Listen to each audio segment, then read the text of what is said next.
लोग arnica Montana के बारे में बात करने वाले हैं। आर्निका जब भी नाम आती है तो हमें लगता है सिर्फ ये चोट के लिए दी जा सकती है।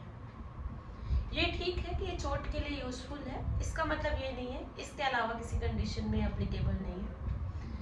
आर्निका जो है बेसिकली वो हमारी चोट हो, चाहे वो अभी का चोट हो या बहुत पुरानी चोट लगी हो।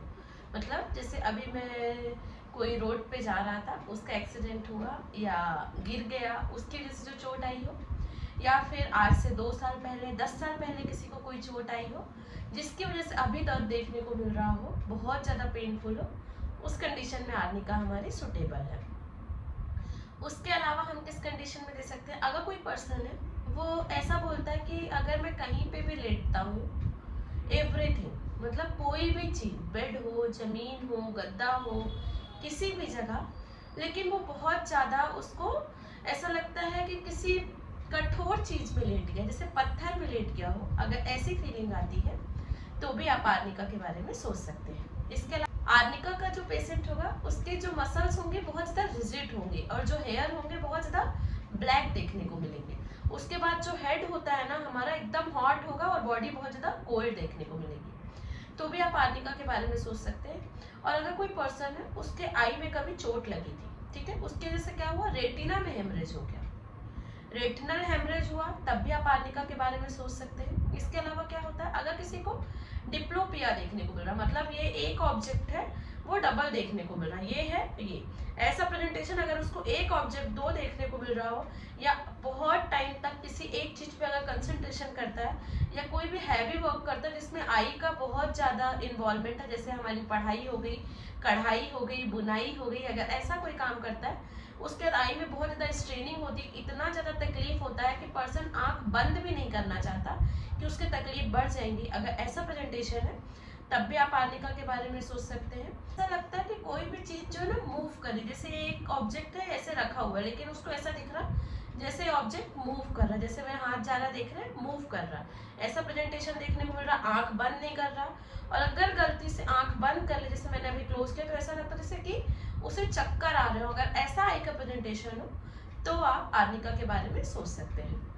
अब हम फेस के सिम्टम्स की बात करते हैं। अगर कोई पर्सन है उसको फेस में हर्पीस देखने को मिलता है, हर्पीस मतलब बहुत ज़्यादा पेनफुल है, वाटरी जैसा देखने को मिलेगा, जैसा कि आपको डायग्राम में दिख रहा है, अगर ऐसा प्रेजेंटेशन है, नर्व इन्वॉल्वमेंट होता है, इसमें बहुत ज़्यादा दर्द होता है और फेस में स्पेशली अगर देखने को मिल रहा हो हर्पीस, तो भी आप आर्निका के बारे में सोच सकते हैं। इसके बाद अगर बॉडी के किसी भी पार्ट में ब्लैक कलर का या ब्लू कलर का मार्क देखने को मिल रहा है, यूजुअली क्या बोलते हैं हम उसे, परप्यूरा, अगर परप्यूरा का फॉर्मेशन देखने को मिल रहा है जैसा कि आपको दिख रहा है, तो अगर ऐसा प्रेजेंटेशन होता है किसी पर्सन में, जो कि हम यूजुअली बोलते हैं विटामिन ई की कमी से होता है, तो भी आप यहाँ पे आर्निका का यूज करेंगे तो ये जो प्रेजेंटेशन है ब्लू या ब्लैक वो आपको ठीक होते हुए देखने को मिलेगा। इसके अलावा और आप क्या देख सकते हैं स्किन के सिम्टम्स में, कि यहाँ पे कंटिन्यूसली पर्सन में बॉयल्स बने होते हैं, मतलब बॉयल्स एक ठीक हुआ फिर दूसरा अपेयर हो गया, फिर ठीक हुआ फिर दूसरा अपेयर, अगर कंटिन्यूएशन में बॉयल्स है किसी पर्सन में तब भी आप आर्निका मोंटाना के बारे में सोच सकते हैं। अब हम इसके माउथ के सिम्टम्स की बात करते हैं, तो माउथ में बहुत ज़्यादा बदबूदार स्मेल बनी हुई होती है, उसके बाद जो ब्रीथ भी लेता है वो भी बहुत ज़्यादा बदबूदार होता है, उसके बाद जो माउथ का जो टेस्ट होता है सड़े हुए अंडे की तरह अगर देखने को मिल रहा हो तब भी आप आर्निका के बारे में सोचेंगे, इसका रिजल्ट आपको बहुत अच्छा देखने को मिलता है। अब हम इसके स्टमक सिम्टम की बात करते हैं। स्टमक में क्या होता है, बहुत ज़्यादा विनेगर की इसको लॉन्जिंग होती है, मतलब बहुत ज़्यादा डिजायर होता है विनेगर जैसी चीज़ों की, खट्टी चीज़ों को खाने की। उसके बाद इसको मीट से कहीं ना कहीं एग्रावेशन देखने को मिलता है, मीट हो गया, मिल्क हो गया, ऐसे प्रोडक्ट्स को ये डिसलाइक करता है, बिल्कुल भी पसंद नहीं करता। उसके अलावा जो स्टमक होता है ऐसा लगता है स्पाइन पे प्रेशर बना रहा हो,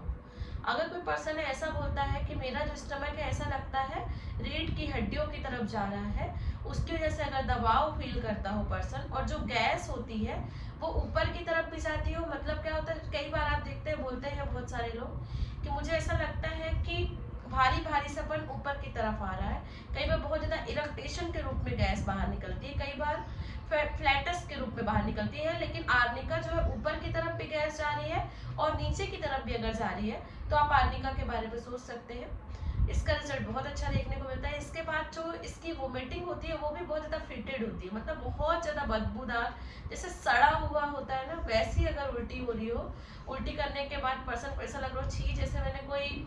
सड़ी हुई चीज़, गली हुई चीज़ निकाली हो मुझसे, अगर ऐसा लगता है पर्सन को, तो भी आप आर्निका के बारे में सोचेंगे। इसका रिजल्ट आपको काफ़ी अच्छा देखने को मिलता है।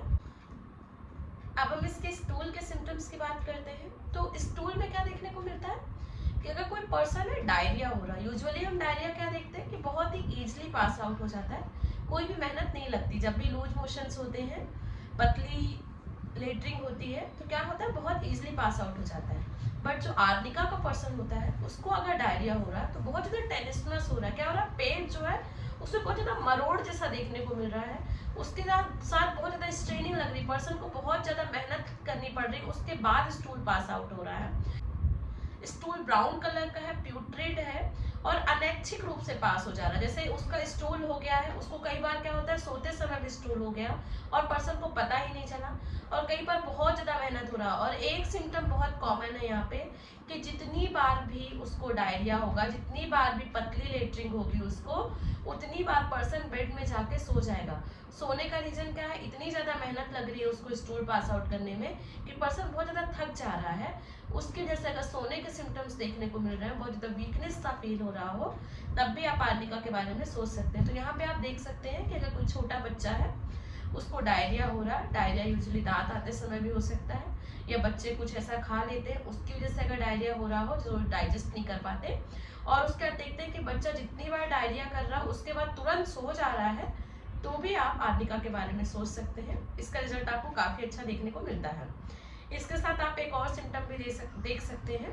कि आर्निका के पेशेंट से जब आप कोई सिम्टम्स पूछते हैं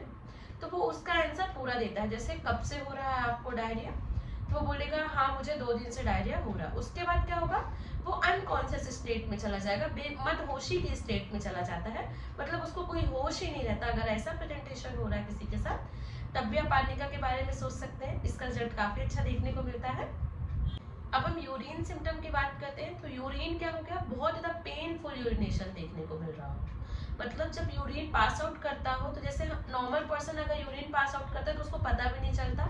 और नॉर्मली पास हो जाता है, लेकिन अगर आर्निका का पर्सन है तो बहुत ज़्यादा पेनफुल होगा, मतलब डिसयूरिया देखने को मिल रहा है। और कई बार क्या होता है, अगर कोई बहुत ज़्यादा ओवर एक्जर्शन किया है, कोई ऐसा काम किया जिससे पर्सन बहुत ज़्यादा थक गया है, उसके बाद क्या होता है कि रिटेंशन ऑफ यूरिन, मतलब पास आउट जो चीज़ें बाहर जानी थी उसको क्या हुआ अपने शरीर में ही बना के रख लेता है, मतलब यूरिन बाहर नहीं निकल पा रही है, थकान की वजह से यूरिन रिटेन हो जा रही है बॉडी में ही, तो भी आप आर्निका के बारे में सोच सकते हैं। इसका रिजल्ट आपको काफ़ी अच्छा देखने को मिलेगा। और यहाँ पे जैसे हम देख रहे हैं कि हर जगह पे ब्लड देखने को मिल रहा है, फिर चाहे वो ईयर हो, नोज हो, हमारा स्टूल हो, वैसे यहाँ पे यूरिन के साथ भी ब्रिक रेड कलर का यूरिन देखने को मिलता है। तो कई बार हमें ऐसा लगता है कि ईंट जैसी अगर यूरिन आ रही है, मतलब कहीं ना कहीं ब्लड के सेडिमेंट्स भी आ रहे हैं, तो ऐसा अगर यूरिन का प्रेजेंटेशन हो, तब भी आप आर्निका के बारे में सोचेंगे। इसका रिजल्ट काफ़ी अच्छा होता है।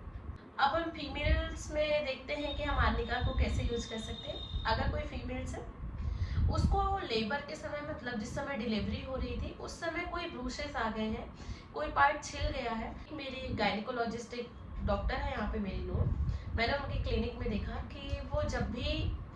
किसी का भी सी सेक्शन करती हैं,